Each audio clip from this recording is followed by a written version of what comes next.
नमस्कार, good evening. बहुत स्वागत है आप लोगों का अनअकैडमी के इस प्लेटफॉर्म पे और उसके section UP PSC and UP triple SC में मैं आप लोगों का स्वागत करता हूं। मेरा नाम शांत शुक्ला है। मैंने एमए किया है लोक प्रशासन विषय से, साथ में एलएलबी हूं दोस्तों। मैं 3 सालों का टीचिंग एक्सपीरियंस है। उत्तर प्रदेश लोक सेवा आयोग की परीक्षाओं क्रम में वैकल्पिक विषय मैं लोक प्रशासन कराता हूं और साथ में जीएस मेंस पेपर 2। अनअकैडमी जुड़ने के लिए मेरा कोड PS10 है। इसका प्रयोग करके आप जो है किसी भी कोर्स में एडमिशन ले सकते हैं और 10% डिस्काउंट आपको वहां पर मिलेगा। एक बहुत ही शानदार ऑफर अनअकैडमी आप लोग लेके आई है, जो है जिसका नाम है कॉम्बो ऑफर 24+3। ये लिमिटेड पीरियड ऑफर है। लॉकडाउन की स्थितियों को देखते हुए बच्चों की सुविधा के लिए अनअकैडमी द्वारा लाया गया है। इसमें आपको 3 महीने का सब्सक्रिप्शन फ्री मिल रहा है, यानी कि 24 महीने के सब्सक्रिप्शन पर प्लस 3 एक्स्ट्रा मंथ। और फीस बहुत ही कम, 7,560 रुपए मात्र। और इसमें भी आपको एक चीज और ऑफर मिलती है कि आप इसे मंथली बेस पर पे कर सकते हैं, मतलब एज अ ईएमआई के रूप में भी आप इसको पे कर सकते हैं। तो बहुत ही बेहतरीन कंडीशन आपको मिल रही है और आप इससे जो है अपनी शानदार तैयारी को जो है चार चांद लगा सकते हैं। चलिए, इसी के साथ आपको एक और तरीका बताता हूं अनअकैडमी जुड़ने का। इसके बाद माध्यम से भी आप जुड़ सकते हैं, जो कि है स्कॉलरशिप टेस्ट, जो हर संडे 11 बजे आयोजित कराया जाता है। इसमें रैंक 1 से लेकर रैंक 25 तक अलग अलग स्कॉलरशिप कोर्सेज जो है आपको मिलते हैं। तो ये फतेह नाम से टेस्ट सीरीज आपको स्कॉलरशिप टेस्ट सीरीज मिल जाएगी। इसके अलावा एक और बहुत ऑफर अच्छा मिला हुआ है आप लोगों को, जो भी पूरी तरीके से क्या है, फ्री है। इसमें आपको जो टॉप एजुकेटर्स हैं, Mukesh sir, Nawaz sir, Dhananjay sir, Gaurav sir और अमरनाथ सर, डेली आपके लिए गुरु नेतृत्व नामक स्कॉलरशिप टेस्ट सीरीज लेके आए हैं, जो कि 8 PM पर आयोजित होती है। 8:30 बजे इस पर डिस्कशन होता है। अलग अलग टॉपिक का मंडे टू फ्राइडे टेस्ट यहाँ पर आयोजित कराया जा रहा है। बात करें कुछ और फीचर्स की अनअकैडमी के बारे में, तो आपको मैं बता दूं कि आपको मिलता है घर बैठ के शानदार पढ़ने का मौका। कहीं भी नहीं जाना है आपको, जैसी स्थितियां कहीं आना जाना उचित है भी नहीं। घर बैठ के आराम से पढ़िए। अनलिमिटेड एक्सेस सभी कोर्सेज पे, किसी प्रकार की कोई बाउंडेशन नहीं रहेगी पर्टिकुलर सेक्शन में। टॉप एजुकेटर्स इंडिया के एक ही प्लेटफॉर्म पे आपको मिलते हैं। कंप्लीट सिलेबस कवर कराया जाता है। कंप्लीट एग्जाम की प्रिपरेशन, कुछ बीच में छूटता नहीं है। सब कुछ क्रमबद्ध तरीके से होता है। रेगुलर डाउट क्लियरिंग सेशन होता है। यहाँ पर आपको क्या मिलता है, अनअकैडमी प्लस पर 3+1, यानी कि 3 क्लास के बाद आपकी जो चौथी क्लास होती है वो डाउट क्लियरिंग सेशंस होती है। इसके साथ साथ लाइव टेस्ट सीरीज परमानेंट चलती रहती है, हमेशा चलती रहती है। आप जब चाहे तब लाइव क्विज़ेस और लाइव टेस्ट सीरीज में पार्टिसिपेट कर सकते हैं, चाहे जितनी बार भी। किसी प्रकार की कोई बाउंडेशन आपको नहीं होती है। पीडीएफ फॉर्मेट में क्लास के जस्ट बाद आपको नोट्स उपलब्ध हो जाते हैं, ताकि आप उसको बार बार रिवाइज कर सकें, अच्छे से उसको सहेज कर रख सकें। एग्जामिनेशन टाइम पर आप उसको आसानी से जो है रिवाइज कर सकें। और सबसे अच्छी चीज क्या है, आंसर राइटिंग सेशन मिलता है और मेंटरशिप और गाइडेंस प्रोग्राम। मतलब आपको किसी प्रकार का कोई भटकाव है, कोई दिक्कत है अपनी तैयारी को लेके, अपने किसी भी चीज को लेके, तो आप जो है अपना गाइडेंस प्राप्त कर सकते हैं अपने मेंटर से। तो ये बहुत अच्छे अच्छे फीचर्स प्लस पर आपको मिलते हैं। तो बिना देर किए प्लस पर जुड़ जाइए आप लोग। इसके साथ बात करें तो एक प्रगति नामक टेस्ट सीरीज है, जो कि किसके लिए है, आरओ 2021। आरओ 2021 का पेपर आपको पता है 5 दिसंबर को है। उसी क्रम में टॉपिक वाइज टेस्ट यहाँ पर और full length test with Hindi उपलब्ध है इसमें टेस्ट सीरीज में। तो आरओ वालों के लिए बहुत शानदार सुनहरा अवसर है ये। तो ज्वाइन करें बिना देर किए। और कुछ बैच कोर्सेज जो महत्वपूर्ण है, जिसमें से 12 जून को आपको आंसर राइटिंग प्रोग्राम का बैच शुरू हो रहा है, जीएस पेपर 3, ये यूपीपीसीएस मेंस वालों के लिए है। और 15 जून से एक बैच शुरू है, जिसमें कि आपको प्रगति सारथी नामक बैच, जो कि जीएस का बैच होगा पूरी तरीके से, पीसीएस 2021 जो लोग तैयारी कर रहे हैं उनके लिए एक शानदार ऑप्शन है ये। और इसी के साथ साथ एक और शानदार बैच आपको मिलता है 12 महीने का, जो कि कैसा है, प्रीलिम कम मेंस का है। खासतौर से उनके लिए जो 2022 का टारगेट करते हैं, उनके लिए बहुत ही अच्छा बैच है। 16 जून से शुरू हो रहा है। सारे टॉप एजुकेटर्स मिलकर आप इस बैच को जो है देखेंगे, आप पढ़ा रहे हैं और इनके नेतृत्व में जो है आप एक शानदार जो है क्लासेस प्राप्त कर सकते हैं।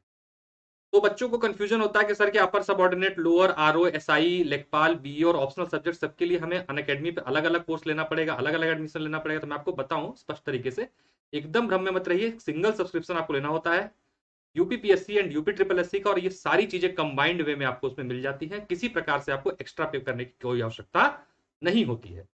बात करें कौन सा कोर्स आप लोगों के लिए बढ़िया रहेगा, तो देखिए मेरी तरफ से रिकमेंडेड जो होता है वो 12 महीने 24 महीने। कारण कोई भी आप तैयारी करते हैं तो आपको 12 महीने तो लग ही जाते हैं, अगर आप थोड़े से पहले से तैयार है तो। और एकदम फ्रेशर है तो आपको लेना चाहिए 24 मंथ का सबसे। कारण कि आपको एक बार में सब कुछ नहीं क्लियर होता, उसके लिए आपको 2 से 3 बार रिविजन करना पड़ता है। तो जब, और फीस में भी अंतर नहीं है, देखेंगे जैसे कि 1 साल की फीस 7,000 रुपए है। मेरा कोड PS10 आप यूज करते हैं तो आपको तुरंत 10% डिस्काउंट मिलता है और फीस घट के हो जाती है 6,300 रुपए। इसी प्रकार 2 साल की फीस है 8,400 रुपए, और यहाँ मेरा कोड अप्लाई करते हैं PS10 तो फीस घट के हो जाती है 7,560 रुपए। तो बिना देरी के आप लोग जल्दी से आइए प्लस पर और शानदार शानदार क्लासेस का जो है लाभ उठाइए। इसके साथ एक कॉम्बो ऑफर है, इसमें मध्य प्रदेश पीसीएस, राजस्थान, उत्तर प्रदेश या बिहार पीसीएस की अगर आप तैयारी करते हैं कंबाइंड रूप में, तो आपको ये एक बेहतरीन ऑफर अन अकेडमी दे रही है 11 से 30 रुपए मंथली पे।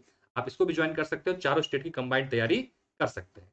तो चलिए हम लोग अपने टॉपिक की शुरुआत करेंगे, जिसमें हम लोग लेकर आए हैं आज पॉलिटी के महत्वपूर्ण एमसीक्यू। बिना देरी के इस क्लास की हम लोग शुरुआत करेंगे और देखेंगे कि इस महत्वपूर्ण सेशन में आपके लिए क्या है। तो top 20 current affair sorry top 20 polity के सेशन हम आप लोग यहाँ पर लेकर आए हैं, तो आप लोग जुड़ सकते हैं। तो बच्चों, पहला सवाल आपके सामने आ गया है, जिसका जो है कि लोकसभा में राज्यों को किस आधार पर सीटें आवंटित होती हैं। देखिए, आपको पता होना चाहिए, पता होगा, मैंने आपको क्लासेस में डिटेल में कराया भी हुआ है कि लोकसभा में क्या होता है, राज्यवार जो है सीटों का आरक्षण होता है, किस राज्य को कितनी सीटें लोकसभा में मिली गई हैं। उसी के आधार पर सवाल बना है, किस आधार पर लोकसभा में सीटें मिलती है राज्यों को, जनसंख्या, क्षेत्रफल, गरीबी या भाषा। फटाफट सब लोग रिस्पॉन्स कीजिए जल्दी से, और मैं आपको बताता चलता हूं, इसका आंसर है जनसंख्या। ध्यान दीजिएगा, जनसंख्या के आधार पर क्या होता है, लोकसभा में सीटों का आवंटन होता है। अगले सवाल पढ़ेंगे। लोकसभा में अनुसूचित जाति यानी शेड्यूल कास्ट के लिए जो आरक्षित सीटें हैं उनकी संख्या आपको बतानी है कितनी, 59, 69, 79 या 84। बहुत महत्वपूर्ण सवाल है, कई बार आ चुका है एग्जाम में ये, और हर दूसरे तीसरे साल के बाद ये सवाल आता ही रहता है। तो आंसर है आपका 84। ध्यान दीजिएगा, 84 सीटें जो है आरक्षित हैं शेड्यूल कास्ट के लिए। अगला सवाल बहुत ही महत्वपूर्ण, लोकसभा के लिए चुनाव में निर्वाचित होने के लिए किसी व्यक्ति के लिए न्यूनतम आयु सीमा, सबसे मतलब न्यूनतम मतलब कितनी तो होनी ही चाहिए अगर आपको लोकसभा के चुनाव में पार्टिसिपेट करना है, तो कितनी होनी चाहिए बच्चों, 18 वर्ष, 21 वर्ष या 25 वर्ष, या इनमें से कोई नहीं।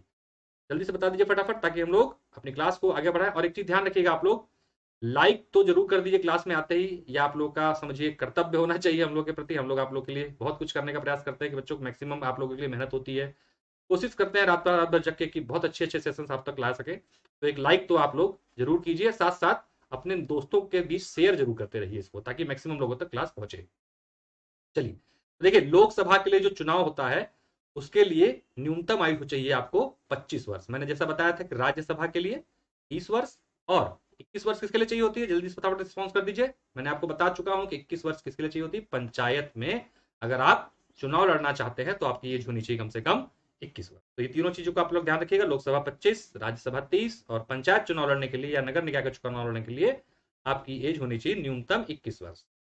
अगले सवाल पे, लोकसभा का कोरम कुल सदस्य संख्या का इतना होता है, मतलब कोरम क्या होता है मैंने आप लोगों से डिस्कस किया हुआ। तो कोरम मतलब कि न्यूनतम संख्या जिससे लोकसभा का सदन जो है संचालित हो सके। तो न्यूनतम संख्या पूछी जा रही कितनी होनी चाहिए, 1/3, 1/5, 1/11 या 1/10। देखिए, जैसा आप लोगों को बताया था मैंने, आंसर है इसका 1/10। और 1/10 का मतलब कि 550 जो है लोकसभा की कुल सीटें हैं, इसका 1/10 हुआ 55। तो 55 जो है जरूर लोग होने चाहिए, तभी जो है लोकसभा का सेशन जो है स्टार्ट हो सकता है। इस क्रम में अगले सवाल पे चलेंगे। निम्नलिखित में से कौन प्रथम जनजातीय लोकसभा अध्यक्ष थे। चार विकल्प हैं आपके सामने, फटाफट बताइए कि प्रथम जनजातीय लोकसभा अध्यक्ष कौन थे। तो उसका आंसर होगा पीएन संगमा। पीएन संगमा, ध्यान दीजिएगा, पहले जनजातीय लोकसभा अध्यक्ष बने थे। अगला सवाल बहुत ही अच्छा और बहुत इंपॉर्टेंट, लोकसभा के अध्यक्ष जो लोकसभा के स्पीकर होता है उसे किस प्रकार या किस रीति से हटाया जा सकता है। पहला है लोकसभा में उपस्थित सदस्यों के 2/3 बहुमत से पारित संकल्प द्वारा, लोकसभा के सभी सदस्यों के बहुमत से पारित संकल्प द्वारा, प्रधानमंत्री की सिफारिश पर, या इनमें से कोई नहीं। देखिए, बहुत अच्छा सवाल है, ये कंसेप्चुअल सवाल है। तो फटाफट रिस्पॉन्स सभी लोग कर दीजिए। और इसका आंसर मैंने आप लोगों को क्लास में डिस्कस भी किया था। देखिए, इसका आंसर है आपका क्वेश्चन नंबर 6 का, लोकसभा में उपस्थित सदस्यों के 2/3 बहुमत। ध्यान, यहाँ पे दो चीजें बात पे ध्यान देनी, उपस्थित शब्द लिखा हुआ है। उपस्थित मतलब जैसे मैंने बताया 550 अगर मान लीजिए सदस्य हैं, तो उपस्थित मान लीजिए 400 हैं, तो 400 का 2/3 जो होगा उस पे आपको क्या कहते हैं कि संकल्प पारित कराना पड़ेगा, तब जाके आप लोकसभा के अध्यक्ष को हटा सकते हो। क्लियर है ये। अगले सवाल पे, लोकसभा में आंग्ल भारतीय समुदाय एंग्लो इंडियन के सदस्य मनोनीत करने की शक्ति किसके पास है। देखिए, इसका आंसर इस सवाल के आधार पर अगर बात करें तो आंसर है भारत का राष्ट्रपति। लेकिन क्या हुआ है कि 104 जो संविधान संशोधन हुआ लेटेस्ट वाला, उसके तहत क्या किया गया है, एंग्लो इंडियन समुदाय के लिए जो आरक्षण था उसे समाप्त कर दिया गया। तो हो सकता है सवाल किसी दूसरे रूप में पूछ ले, तो लेकिन इस पर्टिकुलर वे में इसका आंसर भारत के राष्ट्रपति। हो सकता है पूछे किसके पास था है की जगह, तो आंसर क्या हो जाएगा, भारत का राष्ट्रपति। ठीक है।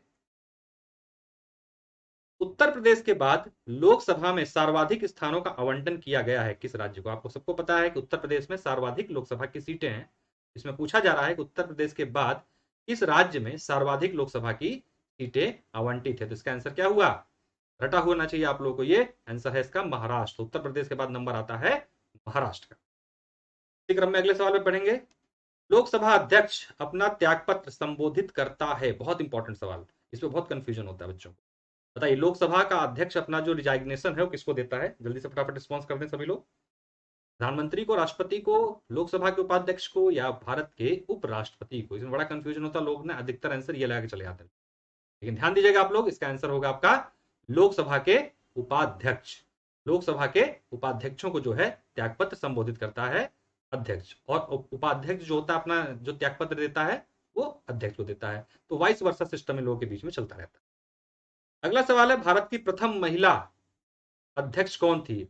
लोकसभा की पहली महिला अध्यक्ष किसे चुना गया था? बहुत अच्छा सवाल, ध्यान दीजिएगा, आसान भी है। तो आंसर आप लोगों को पता है, मैं बता देता हूं, आंसर है आपका मीरा कुमार। मीरा कुमार जो थी लोकसभा की प्रथम महिला अध्यक्ष बनी थी। ये भी बहुत इंपॉर्टेंट सवाल है, ध्यान दीजिएगा, लोकसभा का पहला आम चुनाव, लोकसभा चुनाव को भी आम चुनाव के नाम से जाना जाता है। तो पूछा जा रहा है लोकसभा का पहला आम चुनाव कब हुआ था? तो 1949, 52, 50 या 54? तो आंसर होगा आपका 1952। ध्यान दीजिएगा इस चीज को, लोकसभा का पहला आम चुनाव हुआ था 1952 में। इसी के साथ आप अगले सवाल पे बढ़ते हैं हम लोग अपने। राज्यसभा में धन विधेयक प्राप्त होने में कितने दिनों के अंतर से लोकसभा को वापस भेजना चाहिए? कहना करते हैं कि जो धन विधेयक होता है जब लोकसभा से पारित होकर राज्यसभा के पास पहुंचता है, तो राज्यसभा जो है से कितने दिनों के अंदर अंदर जो है पारित करके लोकसभा को वापस भेजना जरूरी होता है। नहीं भेजने पर वह स्वतः पारित माना जाता है, इस बात का ध्यान दीजिएगा। सवाल अगर घूम गया तो कंफ्यूज मत होइएगा। अगर 14 दिन के बाद भी लोक राज्यसभा ने अपने पास रखा रहा तो क्या होगा, वो विधेयक स्वतः पारित माना जाएगा। इस बात का ध्यान दीजिएगा आप लोग बहुत अच्छे से। तो 14 दिन तक जो है राज्यसभा इसे रोक सकती है, अगर तब तक वापस कर देती तो ठीक है, नहीं करती तो क्या माना जाएगा, ऑटोमेटिकली पास्ट। ये धन विधेयक की शक्ति लोकसभा को जो है एक महत्वपूर्ण, हम लोगों ने क्लास में जब संसद पढ़ा था तो आप लोगों को मैंने डिटेल में ये बताया था। इसी क्रम में अगला सवाल है, अंतरराष्ट्रीय संधियों को भारत के किसी भाग अथवा संपूर्ण भारत में लागू करने के लिए संसद कोई भी कानून बना सकती है, कैसे? सभी राज्यों की सहमति से, बहुसंख्य राज्यों की सहमति से, संबंधित राज्यों की सहमति से, या बिना किसी राज्य की सहमति से? बहुत महत्वपूर्ण कंसेप्चुअल सवाल है ये। अंतरराष्ट्रीय माली संधि होती है, जैसे कि उदाहरण के रूप में आप समझिए, 2-3 साल पहले की बात है, भारत और बांग्लादेश के बाद क्या हुआ था, जमीन का जो है आदान प्रदान हुआ था सीमा विवाद को समाप्त करने के लिए ना। उसको जब समाप्त करने के लिए हुआ तो ये क्या था, एक प्रकार की अंतरराष्ट्रीय संधि थी। तो यहाँ पर क्या हुआ था, सीमा कहाँ की चली गई, दिल्ली की थोड़ी ना गई होगी, कहाँ की गई होगी, वेस्ट बंगाल की गई होगी। तो वेस्ट बंगाल की जब जमीन को क्या हुआ, बांग्लादेश में भेजा गया और बांग्लादेश की जमीन को वेस्ट बंगाल में लाया गया। तो ऐसी दशा में आप सोच सकते हैं कि बांग्लादेश की स्थिति दूसरी है और बंगाल में अभी थोड़ा सा एंटी गवर्नमेंट है जो सेंट्रल गवर्नमेंट से अलग है, ठीक है। तो ऐसे में क्या करता, अगर मान लीजिए अगर ये होता कानून, अगर उसमें राज्यों की सहमति होती तो क्या पारित हो पाता? संभव नहीं था। इसमें क्या आता है, आंसर आपका हो जाएगा बिना किसी राज्य की सहमति से।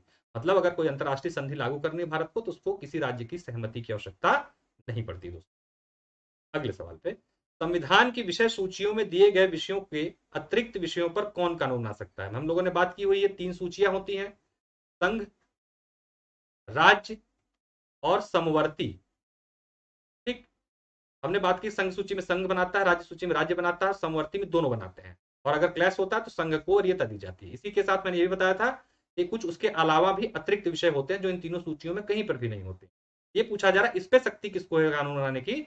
इसका आंसर क्या होगा, संसद। ध्यान दीजिएगा इस बात का। अतिरिक्त विषय जो इन तीनों में नहीं शामिल है, बच गए, छूट गए या नए हो गए हैं, नए जुड़े हैं कोई, या नई कोई परिस्थितियों के अनुसार कोई विषय आया है, तो उस पर कानून बनाने की अधिकार किसका होगा? संसद का होगा। क्लियर? अगले सवाल में चलते हैं फटाफट। निम्नलिखित में से कौन लोकसभा तथा राज्यसभा के संयुक्त अधिवेशन का सभापतित्व करता है? 2 शब्द होते हैं यहाँ पर, एक सभापतित्व मतलब अध्यक्षता, और एक होता है बुलाता कौन है, आहूत कौन करता है। दोनों में शब्द को देख के तब आंसर दीजिएगा, मैक्सिमम गलतियां यहाँ पर होती हैं बच्चों से। तो सभापतित्व पूछ रहा है, तो कौन करता है सभापति? स्पीकर। कहाँ का स्पीकर? लोकसभा का स्पीकर। ध्यान दीजिएगा, हमेशा लोकसभा और राज्यसभा की जो संयुक्त बैठक होती है आपके अनुच्छेद 108 के तहत होती है, आपको पता है। जो संयुक्त बैठक होती है तो उसकी अध्यक्षता करता है स्पीकर। और अगर यही पूछ दे कि लोकसभा और राज्यसभा की संयुक्त बैठक को बुलाता कौन है, तो आंसर क्या हो जाएगा आपका? राष्ट्रपति। पति, ध्यान दीजिएगा, ठीक। यही कंफ्यूजन होता है, इस शब्द को बदल देता है, बच्चे जो है पूरा क्वेश्चन नहीं पढ़ते हैं और फटाक से आंसर लगा के चले आते हैं, ठीक है। तो जल्दी जल्दी लाइक करते रहिए फटाफट, आप लोग सब लोग एक बार जरूर लाइक कीजिए इसको, अपने दोस्तों के मध्य शेयर कीजिए इसको अपने ग्रुप्स में, ताकि मैक्सिमम लोग जुड़े। आप लोगों के साथ आपके दोस्त भी क्लास में रहेंगे तो उत्साह आपका भी बढ़ा रहेगा और हम लोग का भी बढ़ा रहेगा, ठीक है। तो जल्दी शेयर कर दीजिए, और जिसने जिसने अभी तक चैनल को सब्सक्राइब न किया हो जरूर सब्सक्राइब करें, ताकि आपको क्या हो, आने वाली सभी क्लास के नोटिफिकेशन मिले। तो जल्दी से लाइक कर दीजिए, शेयर कर दीजिए, सब्सक्राइब कर दीजिए, ताकि क्लासेस मैक्सिमम लोगों तक ये पहुंच सके। लोकसभा में शून्य काल की अवधि अधिक से अधिक कितनी हो सकती है, ध्यान दीजिएगा, पूछ रहा शून्य काल की अवधि अधिक से अधिक कितनी हो सकती है, ठीक है। तो आंसर क्या होगा इसका, 1 घंटा। ध्यान दीजिएगा, 12 बजे से लेकर दोपहर के 1 बजे का समय जो होता है उसे शून्य काल कहा जाता है, और शून्य काल की अवधि कितनी मानी गई है, 1 घंटे, ठीक। इसी के साथ अगले सवाल पे आते हैं। भारत की संचित निधि से निधि निकालने के लिए निम्नलिखित में से किसका अनुमोदन अनिवार्य है। बात किसकी हो रही, संचित निधि, किस आर्टिकल में है, 266। आकस्मिक निधि 267। पूछ रहा संचित निधि से अगर आपको पैसा निकालना है तो किसकी अनुमोदन की आवश्यकता होगी। जाहिर सी बात है, हमने बताया था आप लोगों को कि संचित निधि पर जो पूरा नियंत्रण होता है किसका होता है, संसद का होता है। तो परमिशन भी किससे लेनी पड़ेगी, संसद से लेनी पड़ेगी ना। तो आंसर हो गया संसद। और पूछे आकस्मिक निधि से धन निकालना तो किसकी परमिशन लेनी होगी, आंसर क्या हो जाएगा आपका, राष्ट्रपति। तो मैंने बताया था कि आर्टिकल 267 में जो समेकित आकस्मिक निधि है उस पर जो नियंत्रण होता है वो राष्ट्रपति का होता है। संविधान के किस अनुच्छेद के अंतर्गत धन विधेयक को परिभाषित किया गया, पूछा जा रहा है, मतलब कि धन विधेयक की परिभाषा। कोई विधेयक धन विधेयक है कि नहीं, ये भी मैंने बताया हुआ है आप लोग को। अब बताइए कि कोई विधेयक धन विधेयक है कि नहीं, उसके बाद अगले सवाल पे आते हैं। ये बताइए कि धन विधेयक को परिभाषित किसमें किया गया, क्वेश्चन नंबर 18, बहुत बार आ चुका सवाल, एक तरीके से उत्तर प्रदेश लोक सेवा आयोग अधीनस्थ चयन सेवा का पेट क्वेश्चनों में से है। आंसर है आपका अनुच्छेद 110, ठीक। तो बहुत अच्छे से याद रखिएगा, अनुच्छेद 110 किसके संबंधित में है, धन विधेयक को इसमें परिभाषित किया गया दोस्तों। अगला सवाल है, यह धन विधेयक है, इसका निर्णय कौन करता है। वही मैंने आपसे पूछा कि कोई विधेयक धन विधेयक है कि नहीं, इसका अंतिम फैसला कौन लेता है, और उसके फैसले को आप कहीं चैलेंज भी नहीं कर सकते, ठीक है। तो क्या आंसर है, राष्ट्रपति, प्रधानमंत्री, लोकसभा अध्यक्ष या मंत्रिपरिषद। इसमें भी बहुत लोग कंफ्यूज होते हैं, लोग आंसर लगा के आ जाते हैं राष्ट्रपति, नहीं तो थोड़ा सा सोचते हैं कि नहीं नहीं तो फिर प्रधानमंत्री ला के आ जाते हैं। लेकिन ध्यान दीजिएगा, कोई विधेयक धन विधेयक है कि नहीं, इसका अंतिम निर्णय लेने का जो फैसला है उसका, वो किसका है, लोकसभा अध्यक्ष का। और इसके निर्णय के विरुद्ध आप किसी को कहीं चैलेंज भी नहीं कर सकते, ठीक है। चलिए इसी क्रम में अपने अगले और अंतिम सवाल की तरफ बढ़ते हैं। क्वेश्चन है, राज्यसभा का पदेन सभापति होता है कौन, उपराष्ट्रपति, राष्ट्रपति, प्रधानमंत्री या स्पीकर। पदेन सभापति का मतलब ऑटोमेटिक टाइप समझिए, कि जो वो होगा वही राज्यसभा का सभापति बनेगा। तो यही पूछा जा रहा है कौन होता है, ध्यान दीजिए, आंसर है इसका उपराष्ट्रपति। यानी कि जो भारत का उपराष्ट्रपति होगा वो हमेशा जो होगा क्या बनेगा, राज्यसभा का सभापति। इसी को कहा गया कि उपराष्ट्रपति पदेन सभापति होता है राज्यसभा का। चलिए, तो ये हम लोग की 20 प्रश्नों की श्रृंखला थी। इसी क्रम में हम लोग डेली बेस पे मिलते रहेंगे अपनी डेली बेस की पॉलिटी क्लास में। तो आप लोग सबसे पहले जरूर से एक बार जिसने लाइक न किया हो दोस्तों, सब लोग लाइक जरूर कीजिए मित्रों, और साथ साथ शेयर कीजिए अपने दोस्तों के साथ, ताकि मैक्सिमम बच्चों तक की क्लास पहुंच सके। ये क्लास पूरी तरीके से फ्री है, तो मैक्सिमम लोगों तक शेयर करिए, पहुंचाइए, ताकि बच्चों को जो हम लोग पढ़ा रहे हैं मेहनत के संग वो मैक्सिमम लोगों तक पहुंच सके। और जिसने भी सब्सक्राइब न किया हो सब्सक्राइब कीजिए, अपने दोस्तों से बोलिए सब्सक्राइब करने के लिए आप लोग, ताकि लेट्स क्रैक यूपी एग्जाम जो ये चैनल है मैक्सिमम लोगों तक पहुंच सके। और इसकी जो सारी अच्छी अच्छी क्लासेस हैं, जो टॉप एजुकेटर्स जो है आपके लिए क्लासेस लेके आ रहे हैं, एक ही सब्जेक्ट के कई टीचर्स यहाँ पे लेके आ रहे हैं क्लासेस, आप सबकी क्लासेस कर सकते हैं, जो आपको पसंद आए वो कर सकते हैं। यही खासियत प्लस पर भी आपको मिलती है। प्लस पर जब जाते हैं तो आपको फुल सिलेबस के साथ क्लासेस मिलती हैं, और वहां पर आपको मिलता है ऑप्शन। कैसा ऑप्शन, आप चाहें तो एक ही सब्जेक्ट, जैसे पॉलिटी में करा रहा हूं, आप पॉलिटी चाहे तो मुझसे कीजिए, नहीं समझ में आ रही किसी और से कीजिए, उसकी भी नहीं समझ में आ रही किसी और से कीजिए, आपको लगता है आपको दोनों से करनी तो आप दोनों से कीजिए। तो ये सब बेनिफिट्स आपको जो है अनअकैडमी के प्लस सब्सक्रिप्शन पे मिलते हैं। तो बिना देरी किए फटाफट प्लस पर आ जाइए, मेरा कोड PS10 यूज करके 10% डिस्काउंट के साथ। और जो आपने आपको ऑफर बताया 24 महीने के कोर्स पर 3 एक्स्ट्रा मंथ का आपको सब्सक्रिप्शन मिल रहा है, जिसकी फीस मात्र 7,560 रुपए है। और 12 मंथ के कोर्स पर 2 एक्स्ट्रा मंथ का सब्सक्रिप्शन मिल रहा है, जिसकी फीस 6,300 रुपए है। और भी है कोर्सेस, लेकिन आप जो है या तो 24 मंथ वाले पे जाइए या 12 महीने पे जाइए, ये सबसे बेनिफिशियल होता है, क्योंकि इतना समय तैयारी में लग जाता है। तो लगातार मेरे संग जुड़े रहिए, प्लस पे मेरी क्लासेस आ रही है, स्पेशल पे भी क्लासेस आ रही है। स्पेशल क्लासेस जो अनअकैडमी लर्निंग ऐप पर है, वो कैसे प्राप्त करना है एक बार मैं आपको बता देना चाहता हूं। आप करिए क्या कि अनअकैडमी लर्निंग ऐप को डाउनलोड कीजिए प्ले स्टोर से। डाउनलोड करने के बाद आपको क्या करना है, उसको गूगल सर्च करना है UPPSC and UP triple SC. उसके बाद आप जो है मेरी क्लासेस सर्च कर सकते हैं या कोई भी क्लासेस सर्च कर सकते हैं। अनलॉक करने के लिए मेरा कोड भी यूज कर सकते हैं क्लासेस को, PS10 आप लोग तो फटाफट कर लीजिए। वहां पे भी क्लासेस फ्री आती हैं पूरी तरीके से, और वहां की क्लासेस के सबसे जो बेनिफिट होता है स्पेशल की, यानी कि लर्निंग ऐप पर, वहां पे आपको क्लासेस के बाद उसका पीडीएफ मिलता है। तो पीडीएफ की सुविधा आपको उपलब्ध है। डिस्क्रिप्शन बॉक्स में आपको टेलीग्राम का चैनल मिलेगा, उस टेलीग्राम के चैनल को ज्वाइन कर लीजिए, जहां क्लासेस के लिंक और पीडीएफ नोट्स मिलते हैं आपको। साथ साथ मेरी प्रोफाइल का लिंक है, उसको भी ज्वाइन कर लीजिए आप लोग, फॉलो कर लीजिए मेरी प्रोफाइल, ताकि आप मेरी स्पेशल क्लास और प्लस क्लास को जो है प्राप्त कर सकें। तो बिना देरी किए अनअकैडमी प्लस पर आइए, आप लोगों को एक शानदार क्या कहते हैं कि अनुभव कराने का प्रयास वहां पे करेंगे, और आपकी तैयारी में जो है एक मील का पत्थर साबित होगी। तो बहुत बहुत धन्यवाद दोस्तों, नमस्कार। मिलेंगे अपनी अगली क्लास में। लाइक शेयर सब्सक्राइब जरूर कीजिएगा, अपने दोस्तों के साथ भी इसको भेजिएगा, ताकि मैक्सिमम लोग जो है क्लास को जान सकें। बहुत बहुत धन्यवाद, नमस्कार।